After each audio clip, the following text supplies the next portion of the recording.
సూర్యాపేట నియోజకవర్గానికి BRS party working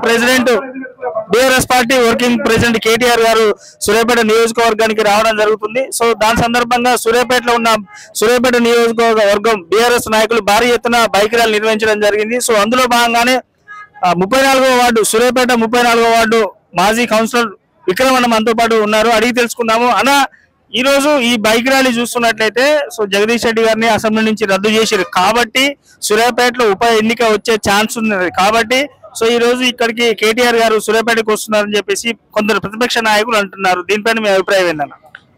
నమస్తేనా. ఏదైతే ప్రతిపక్షాలు ఆరోపణ చేస్తున్నాయో ఇది పచ్చి అబద్ధం.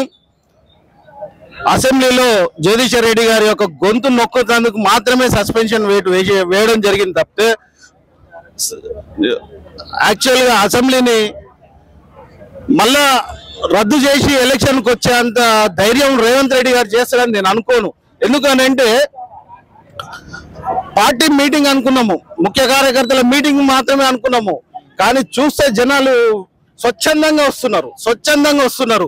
రైతులు ఒక దిక్కు రైతులు ఇబ్బంది పడుతున్నారు, ఒక దిక్కు మహిళలు ఇబ్బంది పడుతున్నారు, చదువుకున్న పిల్లలు ఇబ్బంది పడుతున్నారు. SIRSP కాలు ఈ రోజు వరకు ఇవ్వక వేసుకున్న పొలాలు ఎండిపోతున్నాయి. పెన్షన్ పెంచుతా అన్నారు. ఓకే, ఇప్పుడు ఏదైతే ప్రతిపక్షాలు ఆరోపణ చేస్తున్నాయో మరి ఈ రోజు కేటీఆర్ గారు మా వర్కింగ్ ప్రెసిడెంట్ గారు సూర్యాపేటకు వస్తున్నారు. ఈ రోజు ఇక్కడ పార్టీ మీటింగ్ పెట్టి దిశానిర్దేశం చేసేందుకు రేపు ఈ పార్టీ ఆవిర్భవించి 25 ఏళ్ళు కావస్తున్నందున వచ్చే నెల ఏప్రిల్ 27వ తారీఖు నాడు వరంగల్లో భారీ బహిరంగ సభ నిర్వహిస్తేందుకు ఏ విధంగా ఉద్దేశం నిర్వహించాలి, అది ఎట్లా నిర్వహించాలి, కార్యకర్తలను ఎట్లా గైడ్ చేయాలన్న ఉద్దేశంతో ఈ రోజు సూర్యాపేటకు రావడం జరుగుతుంది.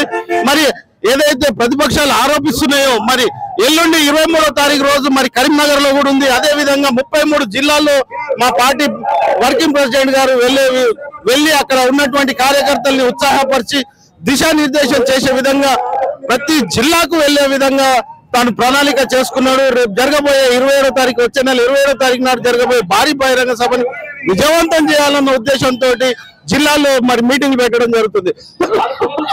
మరి ఈ 33 జిల్లాల్లో మరి జగదీష్ రెడ్డి గారు పోటీ చేస్తారా అని నేను ప్రతిపక్షాలను అడుగుతున్నా. ఏదైతే సూర్యాపేట పోరాటాల గడ్డగా ఉందో, ఏదైతే నైజాం పాలనకు వ్యతిరేకంగా ఆ రోజు పోరాటం చేశారో ఆ పోరాట స్ఫూర్తి ఈ సూర్యాపేటకు ఉంది.